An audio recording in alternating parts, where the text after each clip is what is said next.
Dahil pahirapan nga paghanap ng mga masasakyan ngayong Kapaskuhan, nauso ngayon ng ilang services para pumapadali ang paghanap nyo ng taxi. At gaano nga ba ito ka-epektibo? Yan po ang alamin ni Love Anyover. Love!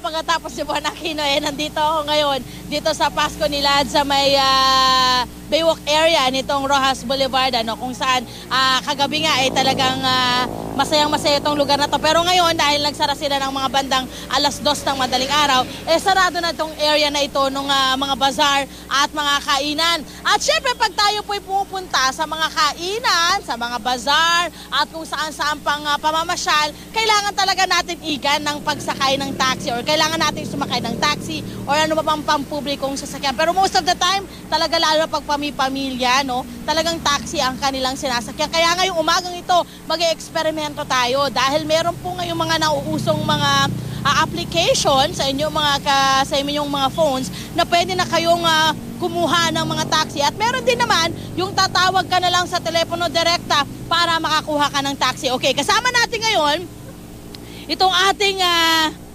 magaling na researcher. Kasama natin to sa unang hirit, si Awi at syempre si Carlo, para nga po tulungan tayo dito sa ating eksperimento.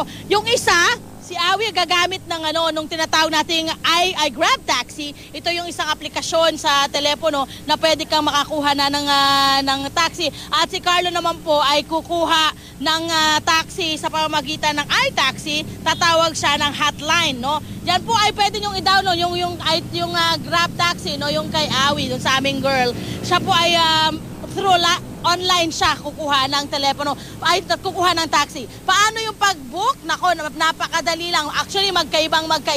Sa Grab Taxi, kailangan buksan ang application.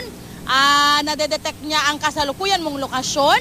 Pipiliin mo yung iyong destinasyon. Ipapakita niya kung gaano kalayo at kung approximately gaano yung pamasahe or how much yung pamasahe. Ilalagay niya yung contact details niya at magbibigay ng confirmation ng kanyang application. Sa iTaxi naman, dito tayo kay Carlo. Siyempre, napakadali nung kay Carlo. Tatawag lang siya sa kanyang hotline, nung iTaxi. Ibibigay sa call center agent ang iyong mga detalye. Isasagawa na niya ang dispatch sa pamamagitan ng pag-encode sa system database. I-scan ng agent ang 5 pinakamalapit na taxi within 1 kilometer radius.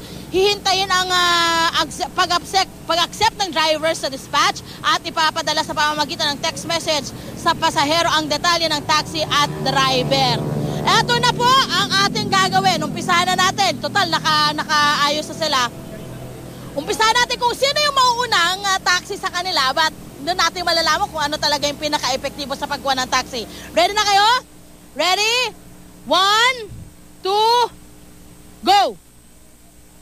Ayan, maya-maya po magbibigay po kami sa inyo ng update kung sino sa kanila. Kukuhanan po namin kung sinong unang dadating ditong taxi na tinawagan nila at kinontak din ni Awi. Ayan, abang-abangan nyo po yan. Mamaya po yan sa pagbabalik namin, Igan, balik sa'yo.